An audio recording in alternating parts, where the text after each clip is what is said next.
આધા ફૂલ અને ફિલ્મ સ્ટારનું અપહરણ. બદલીપુરની ટીમ આધા ફૂલ. કિટ્ટી. નામ કિટ્ટી. ઉંમર 16 વર્ષ. ધોરણ 11મું. ગુણ જોશ પણ છે અને હોશ પણ. કિટ્ટી માટે કશું અશક્ય નથી. અદરક. નામ અદરક. ઉંમર 15 વર્ષ. ધોરણ 7મું સ્કૂલ છોડી દીધી છે. ગુણ 1 નંબરનો જુગાડુ. અદરક પાસે આઈડિયાનો ભંડાર છે. તારા. નામ તારા. ઉંમર 12 વર્ષ. ધોરણ 7મું. ગુણ માહિતીનું હાલતું ચાલતું પુસ્તક. તારા ક્યારેય જૂઠું નથી બોલતી. ત્રણેય બદલીપુરમાં રહે છે.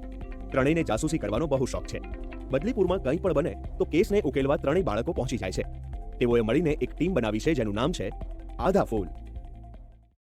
આહાહાહા, સમીરા કપૂર કેટલી સુંદર લાગે છે. જો હું પણ તેના જેવી સુંદર દેખાતી હોત તો. રાનુ જા જલ્દીથી નાઈ લે તો. મમ્મી, હવે તો થોડી જ વારમાં ટીવી પર સમીરા કપૂરની ફિલ્મ આવવાની છે, તો તે જોઈને જ નહીં. અરે રે રે, આ સમીરા કપૂરે કોણ જાણે છોકરીઓ પર શું જાદુ કર્યો છે. બસ તેના જ સપના જોયા કરે છે. એક દિવસ કિટ્ટી રાનુના ઘરે આવે છે ત્યારે રાનુ પોતે મેકઅપ કરી રહી હતી. રાનુ, તું આજે આટલી ઉદાસ કેમ છે? કિટ્ટી, મેં સમીરા કપૂરની ફેવરિટ લિપસ્ટિક લગાવી છે, તો પણ હું તેના જેટલી સુંદર નથી દેખાતી. તે ટીવીમાં જોયું નથી કે બધા સફળ લોકો સમીરા કપૂરની જેમ સુંદર જ દેખાતા હોય છે. અરે, રાનુને જુદી જ રીતે સમજાવવી પડશે. ઘણા પ્રયત્નો પછી પણ રાનુ સમીરા કપૂર જેવી સુંદર ન દેખાવાને કારણે ધીમે ધીમે ઉદાસ રહેવા લાગી. ઓહ, મને લાગે છે કે મારી જિંદગી ક્યારેય પણ સમીરા કપૂર કે બીજા ફિલ્મ સ્ટાર જેવી ચકાચક નહીં થાય. ન તો મારા કોઈ ફેન હશે, ન કોઈ કેમેરા, કે ન કોઈ મારો ફોટો પાડશે. અરે રે કિટ્ટી, હવે તું જાણે સમજાવ. આ તો સાવ ઉદાસ રહેવા લાગી છે. કોઈ સાથે સરખી વાત પણ નથી કરતી. તે કહે છે સમીરા કપૂર જેવી નથી દેખાઈ શકતી એટલે તેની કોઈ જિંદગી જ નથી. એક દિવસ વર્તમાન પત્રમાં એક સમાચાર છપાયા. સમીરા કપૂરની નવી ફિલ્મનું શૂટિંગ બદલીપુરમાં. આહાહાહા, કેટલી સુંદર દેખાય છે સમીરા કપૂર. કિટ્ટી, તારે પણ તેના જેવા દેખાવાનો પ્રયત્ન કરવો જોઈએ. હે ભગવાન, એક રાનુ શું ઓછી હતી કે હવે મમ્મી તું પણ શરૂ થઈ ગઈ? તને ખબર છે હિરોઈન જેવા દેખાવા માટે કેટલો સમય લાગે છે? જે જેવા છે તેવા જ સારા છે. બસ આપણને પોતાને સારું લાગવું જોઈએ. તેનાથી જ આત્મવિશ્વાસનું નિર્માણ થાય છે. સમીરા કપૂર બદલીપુર ગામે આવે છે. એ વાતની જાણ ગામના કુખ્યાત બદમાશ ચંદુ અને ચંપાને થાય છે. ચંપા, આ સમીરા કપૂરનું અપહરણ કરી લઈએ તો આઈડિયા કેવો છે? હા ચંદુ, આ એક સારો મોકો છે અને એના બદલામાં 1 કરોડ માંગી લઈશું. અરે આ તો પેલા બદમાશ ચંદુ અને ચંપા છે. તે બંને શું પ્લાન બનાવી રહ્યા છે? ચંદુ, આપણે આવતીકાલે જ હોટલ પરથી સમીરા કપૂરને ઉઠાવી લઈએ તો કેવું? ઓ માય ગોડ, મારે આ વાત આધા ફૂલ ટીમને કરવી જ પડશે. અદરક આધા ફૂલ ટીમને ચંદુ અને ચંપાએ ઘડેલી આખી યોજનાની વાત જણાવે છે. આપણે સમીરા કપૂરને આ વાતની જાણ કરવી પડશે. સમીરા કપૂર કઈ હોટલમાં રોકાવાના છે? હોટલ રાજમહલ. ત્રણેય મિત્રો હોટેલ રાજમહેલ પહોંચે છે. આ આપણને હોટલની અંદર નહીં જવા દે. આપણે વાત તો કરી જોઈએ. અંકલ, અમારે સમીરા કપૂરને મળવું છે. અરે ભાગો અહીંથી.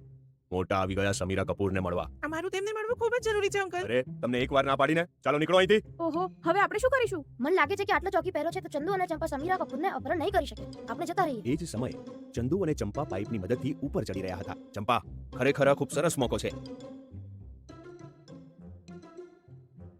આ તો ચંદુ અને ચંપા જ છે ને? ચંપા, આપણું કામ થઈ ગયું, જલ્દી ચાલ, કોઈ આપણને જોઈ જશે. અરે, તેની પાસે પેલા કોથળામાં શું છે? મને લાગે છે કે તેમણે સમીરા કપૂરનું અપહરણ કરી લીધું છે. ચાલો આપણે ઝડપથી તેમનો પીછો કરીએ. ચંદુ અને ચંપા પોતાના ઠેકાણે પહોંચે છે અને સમીરા કપૂરને કોથળામાંથી બહાર કાઢીને જોતા જ તેઓ ચોંકી ઉઠે છે. અરે, આ તો એ સમીરા કપૂર નથી જેને આપણે ટીવી અને જાહેરાતોમાં જોઈએ છીએ. અરે, આપણે ભૂલમાં કોઈ બીજાને ઉઠાવી લાવે છે કે શું? ઓ માય ગોડ, હવે આપણે શું કરીશું? પાસે એક મસ્ત આઈડિયા છે. સાવધાન, પોલીસે તમને ચારે બાજુથી ઘેરી લીધા છે. બહાર જવાનો કોઈ રસ્તો નથી. અરે ચંપા, અહીં તો પોલીસ આવી ગઈ. ચાલ આપણે ભાગી જઈએ. અને એ જ સમયે આધા ફૂલની ટીમ તે ઠેકાણે પહોંચે છે.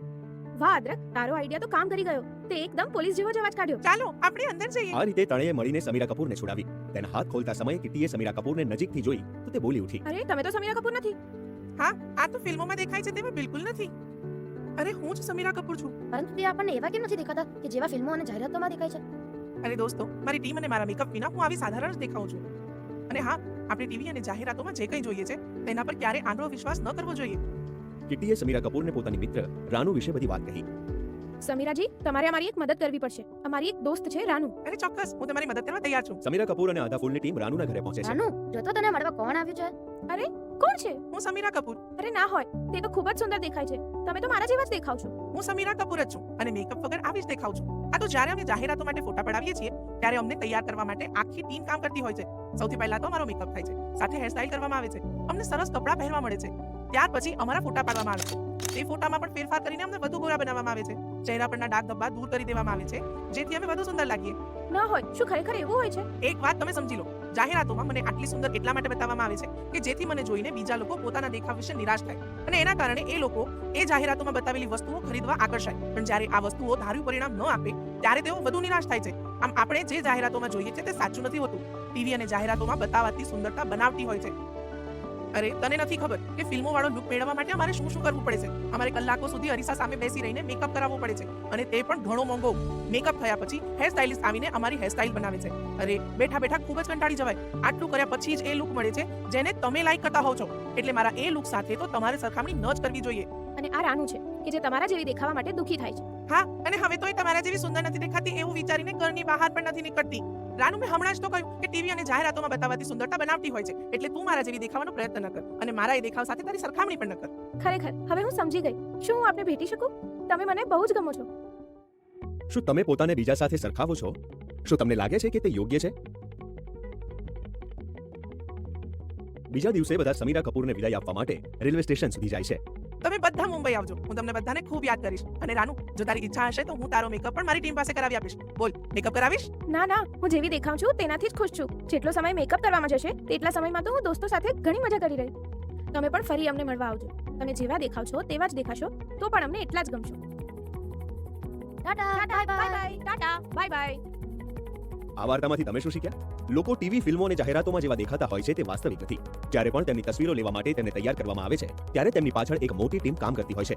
સૌથી પહેલા તેમનો મેકઅપ અને પછી તેમની હેરસ્ટાઇલ કરવામાં આવે છે. તેમને આ માટે સારા સારા કપડાં પહેરવા મળે છે. ત્યારબાદ તેમના ફોટા પાડવામાં આવે છે. તે ફોટાઓમાં પણ વધુ ફેરફાર કરવામાં આવે છે, જેમ કે લુકને વધારે લાંબો ટૂંકો પણ કરી શકાય છે અને વળી ચહેરા પરના ડાઘ અને ધબ્બા હટાવી દેવામાં આવે છે, જેથી તે ફોટા ખૂબ સુંદર દેખાતા હોય છે. આપણે ટીવી અને જાહેરાતોમાં જે જોઈએ છીએ તે એટલા માટે દર્શાવવામાં આવે છે કે જેથી આપણે આપણા પોતાના દેખાવ વિશે નિરાશ અને હતાશ થઈએ. વળી એ બધી વસ્તુઓ પણ આપણે ખરીદીએ જેનાથી આપણને એવું લાગે છે કે આવું સારું આઈડિયલ આદર્શ રૂપ મેળવી શકાય છે. તેથી આપણે ટીવી અને જાહેરાતોમાં જેને પણ જોઈએ છીએ તેની સાથે આપણી સરખામણી ન જ કરવી જોઈએ. કારણ કે આપણે જે જોઈએ છીએ તે સાચું નથી હોતું અને ન તો તે મેળવી શકાય છે. એ બધું ફક્ત ચીજ વસ્તુઓ વેચવાની યોજના છે જે અંતે આપણને ફક્ત નિરાશા જ આપે છે.